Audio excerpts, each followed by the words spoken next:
Matt Stepp, Dave Campbell's Texas football backer at the South Plains Coaches Clinic here with the head coach of the Amarillo Sandies, Coach Chad Dunnam. Coach, I appreciate you taking a few minutes to chat with us today. Matt, appreciate you, man. Appreciate you being here. So I always call you guys the Sandies, but I also know you go by the Golden Sandstorm. Is there a preference in Amarillo High? Which one y'all go by? I prefer the Golden Sandstorm. Okay. I really do, and I think we refer to that in our football program, but I think a lot of us in our athletic program refers to the Golden Sandstorm. Okay. It's just I don't know. It's a little bit more official. I like it. Okay. Well, I have to keep that in mind next year in the magazine. I think I put Sandies in the magazine last year. So we're Sandies, we're Golden Sandstorm, we're both, but I just prefer Golden Sandstorm. Okay. Well, Coach, first off, let's talk about the clinic a little bit. Obviously, you're not too far down the road. Just a short trip down I-27 to come down here to Lubbock. How nice is it to have a clinic like this with so many great speakers, just a hop, skip, and a jump away from Amarillo? Oh, it's awesome. The thing about it, this clinic's been around for a long time, and it kind of lost its firepower a little bit, 5 or so years ago, and just the work that's gone into it of bringing it back with, Billy Robbins and Coach Darden and those guys working hard at getting this clinic going again.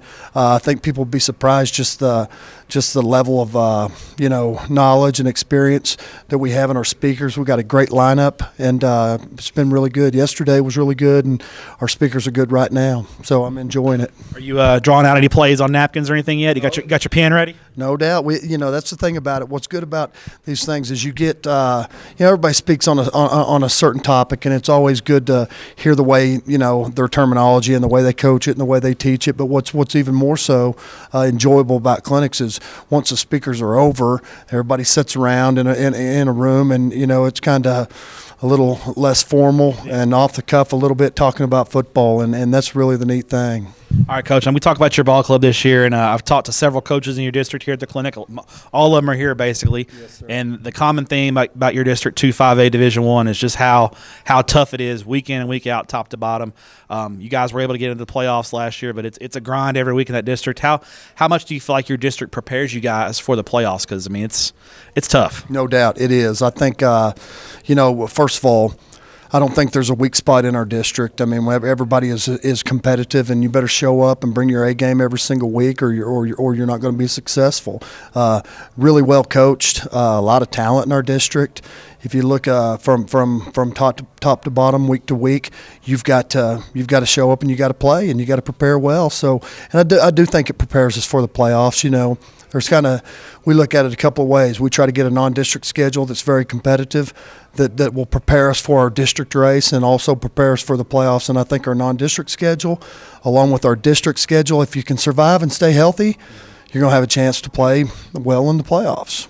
All right, Coach, when we look at your ball club here heading into 2023, still a long way away, a lot of work still to be done. But just when you look at your team, what you got coming back and maybe some guys you lost due to graduation, what are some areas where you're bringing some experience back and some areas where, hey, we're going to be young, we need some guys to grow up here in the offseason? Yeah, it starts, I think, when you look at it. We lost our quarterback, Mason Graham, really good quarterback, going to go on to New Mexico State and play there for those guys, and so replacing him is going to be a task, but we had a kid who worked in this past season, got some reps and got to play for us in two different areas. We had a safety get hurt early in the year, and so Will Flaming, who will be our quarterback this next year, stepped in and played safety for us the majority of the year, and then there's some times where we want to get a little bit more quarterback run game going, so we'd utilize Will in those situations, and Mason got a shoulder dinged up just a little bit. So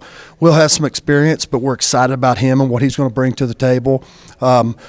Areas where offensively where we're going to have to replace, we lost a senior core of receivers. They were every one of our receivers, one of them Jamison Garcia. Yeah, I remember him. He was great at 7-on-7. No doubt. He's been a player for 3 years, been a starter for us for 3 years, and our leading receiver.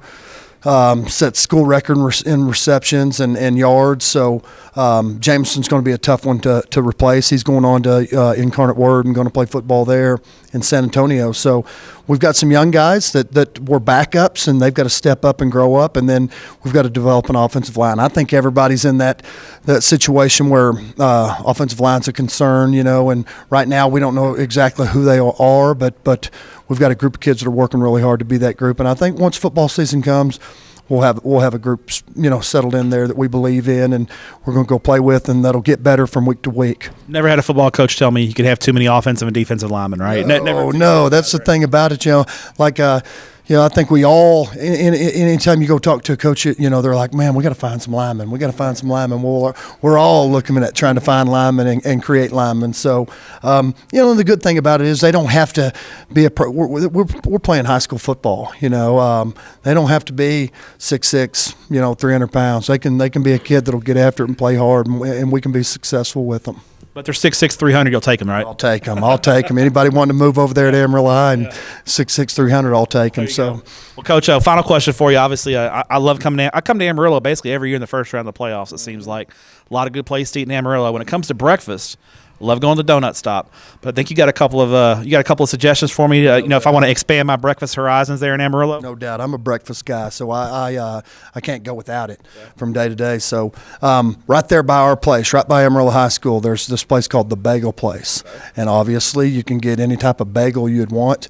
But I'm a breakfast burrito guy. Same. I'm telling you, they've got a real deal burrito. It's one guy can't eat it. It'll take two or three of you. You can split it up, and it's awesome. And then right across the street from Amarillo High is a really good place, Hud's, which is a local restaurant that has a really good burrito. You got to try that one out. What are you one of those guys who gets everything on the burrito? You want it all, or you have I sausage, bacon, potatoes, and then you got to add those green chilies. Oh yeah, no doubt. Good. Well, Coach, appreciate your time. Congrats on a great 2022 season. Good luck in 2023, and we appreciate what you do for student athletes here in Texas. Matt, we appreciate you. Thank you.